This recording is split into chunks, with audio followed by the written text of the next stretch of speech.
So, Saturday, May 20th, 2017. Very interesting day, I guess. So, this was backpack day. So, I bought him a backpack because we were going to be backpacking through Europe, and I needed to have he needed equipment. I had proper equipment. Like I noted before, I said, "What? Don't worry about it. You can pay me back after you get your tax refund," which was going to be pretty significant because that morning, Saturday, May 20th, we went and had his taxes done. So we knew he was going to get a big refund. And it was like over $1,000, if I remember correctly. So we went and looked, and then he had some time, and he texted me at almost 8 o'clock in the evening, said, they don't have any. I even have them check the inventory, and no stores nearby have any, because I had gotten some really cool backpacks for me, and one of which is Tomo's backpack, which you'll hear a lot more about. And then, but I decided if we were going to be doing that much, that we needed bigger packs. So did a lot of looking around, found some cool deals. I say, okay, thanks for trying. I'll keep a lookout. Did they have anything comparable? He didn't like the orange one. I found an orange one for him he didn't like. It was like $40.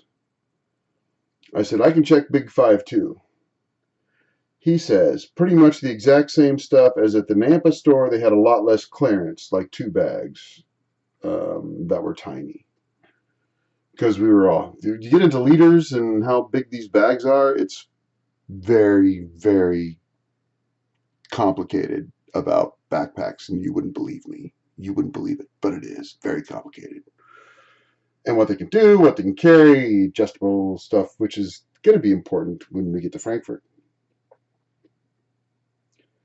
So I say, he says he checked. I say, thanks. We can always check in Seattle if need be.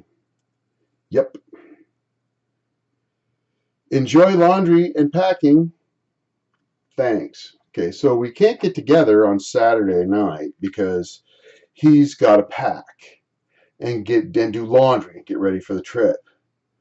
So there's no interaction going on there. So I say at 10:42 p.m., and I do believe this. You know, I've always believed the old saying that the people most deserving of love are never made happy by it. I do believe that. The people most deserving of love are never made happy by it. Hello. That'd be me. Hello, right here. That's me talking about what I believe. But then I say, for the first time in my life, I feel that may not be quite true. Thanks for that. And that's because he was showing me all kinds of love and care and concern.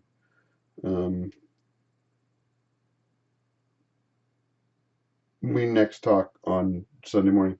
I texted him that at 10:42 at night. Of course, there's no response because he's doing laundry and packing. When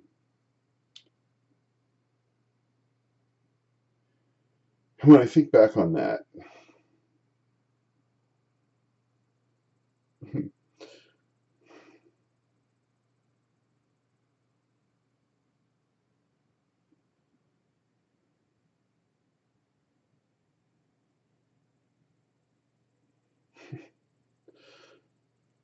what we talked about, that you don't see the texts and the interactions that we exchanged and the conversations that we shared were, I mean, so incredibly intimate and so supportive. And I was told I was falling in love.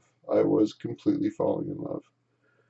And I believed that it was reciprocal completely. Every indication is that everything, he felt exactly the same way in every way that I did.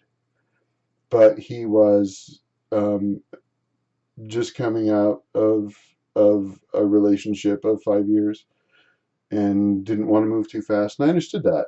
It was all very logically presented to me as to why things shouldn't move very quickly.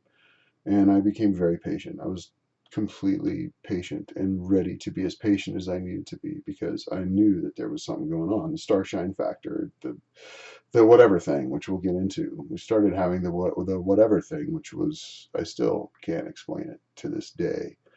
And it was mutually acknowledged.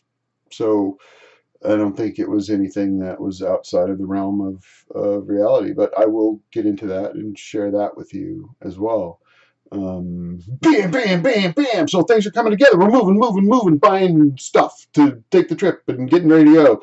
And it's all coming together. And he is just, still recovering from getting better and all that. I'm working on that, and just doesn't want to ruin the trip with his health conditions. But he wants to do this. He really, really wants to do this. And I thought, it's like, yes, yes, he wants to do this because he wants to be with me. Does he want to do this because he wants to be with me, or does he want it because he wants a free trip to Europe? Well, I was convinced that he was doing it because he wanted to be with me, and felt it every second that we were together. It was the seconds that we were apart that turned out to be the defining factor. So, but reserve judgment.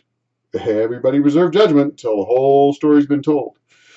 And I will get back to that. There's a lot of a few more interesting things coming up.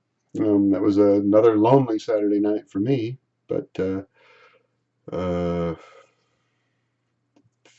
there's more to be told, and the story does get a little